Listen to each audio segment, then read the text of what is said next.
Alright, so in this video I'm going to demonstrate how to replace my rear derailleur shift cable on my Linear Recumbent bike. So this bike uses these bar-end style shifters made by Shimano. So a week or so ago I was riding this bike and I noticed that there's a little piece of cable right here which is sticking out, which means that my shifter cable is frayed, so I figured I might as well go ahead and replace it. So the path that this shift cable follows is it goes down inside here and goes underneath the bar tape down there, then it comes out through this cable housing right here, which then goes down, goes through a zip tie down there, and then goes all the way back here to my rear derailleur. I figured that a regular standard shift cable should be able to span that distance. So the first recommended step for doing this job is to shift the chain into the smallest chain ring, because that'll take the tension off of the derailleur here, which will make it a little bit easier to work on. Alright, so with the chain shifted into the smallest chain ring, I'm now going to release the cable here. On this bike there's a 5mm Allen key that goes into it, undo this bolt here. On some it may be a hex bolt instead. So I'll just loosen that off a little bit. I don't have to take this bolt all the way out, just loosen it so that my cable will be able to get out like that. So before I can fish this cable back through all the cable housing here to get ready for my new cable, I need to remove this cable end here. You can do that by using cable cutters and just cutting that part off. But I prefer to just pry that little end off. I figure that it gives me a kind of a cleaner end to be able to work with. So I just use an adjustable wrench like this one, a small one, and I make it so it's really small like that, and then I just pull on the end of the cable like this, and that just knocks that end off the end. So now I've got a small end here that I can thread back through here.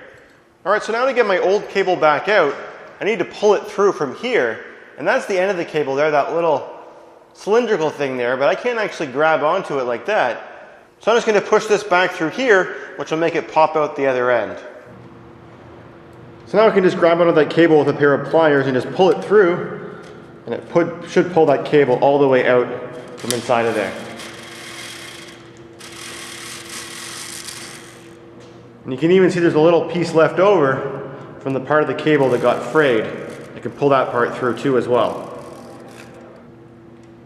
I should also note though, if my bike didn't have a continuous piece of cable housing that went all the way from that shift lever to my derailleur, then rather than pushing on it right here, I would have pushed it at the point which is closest to the shift lever where the cable is exposed. So now I can uncoil my new cable, and I also like to apply some chain lube to it to help it glide nicely.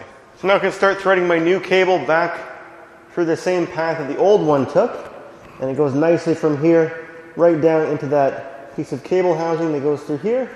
And again, if your cable had multiple different segments of cable housing where there's exposed parts, you'd need to, after it popped out each segment, you'd have to feed it back through the next segment. But this one's all one single one, so you can see it went all the way through there, and it stuck out the other side.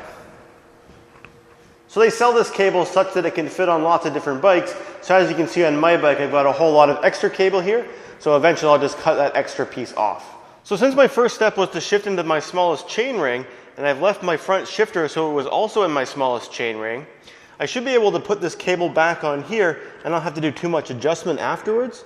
So I'm just going to push this cable up through this part on here where it goes into this bolt here, and I'll just tighten that up.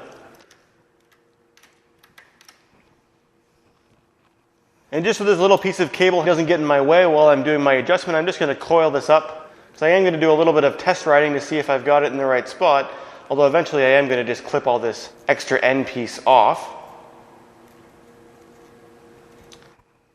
Like so. So if I was doing this job on a conventional bike, at this stage in the game I would probably flip the bike upside down and pedal the bike and use the shifters and see and make sure that the chain is shifting between the different sprockets correctly. However, because I'm doing this on my Linear Recumbent bike, it's not very convenient to flip this bike upside down. So what I'm going to do instead is I'm just going to take the bike and take it for a little test ride and do the same test that way instead. Basically what I'm looking to make sure, again, is to make sure that, when I shift at the front using those shift levers, that each click on the shift corresponds to the correct sprocket back here for the chain. If it's not, if it's a little bit off, if it's shifting like late or something like that, you can use this barrel adjuster here. Just by either adjusting it in or out, you can effectively do the same thing as tightening or loosening the cable here. So I took the bike for a little test ride, and as it turned out, it was already working perfectly, and I didn't need to make any adjustments to my barrel adjuster here. So now the only thing left to do is to clip off this extra piece of cable. So they make special tools designed specifically for cutting cables, but I find that a regular pair of sharp side cutters works pretty well, as long as you use the right technique for cutting them. You want to leave about 1.5 inches of excess cable on there in case you need to make any major adjustments in the future. The technique that I use for using these side cutters is you put them on there and you need to make one very smooth, solid cut through them. Rather than just sort of gradually applying pressure, you want to just suddenly apply a lot of pressure, and that will chop right through them. If you don't do that, it'll probably leave the end so it's kind of bent and frayed, which you definitely don't want because of course the whole idea here is you want to leave this in a way where it's not going to fray and not to start to unravel. So I'm just going to put those cable cutters on there, and as I said, just apply a very sharp amount of pressure there, like so, like that. So even though I was able to get this cable end cut off pretty cleanly, if I don't put something on the end there, it will start to gradually unravel, and that'll just leave a big mess down here. In previous videos, I've showed how you can seal that off just with a little piece of duct tape and melting it on there.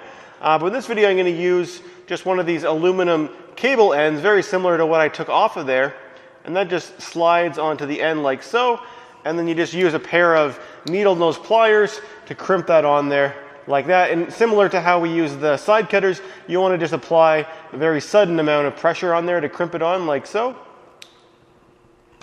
And that's on there good.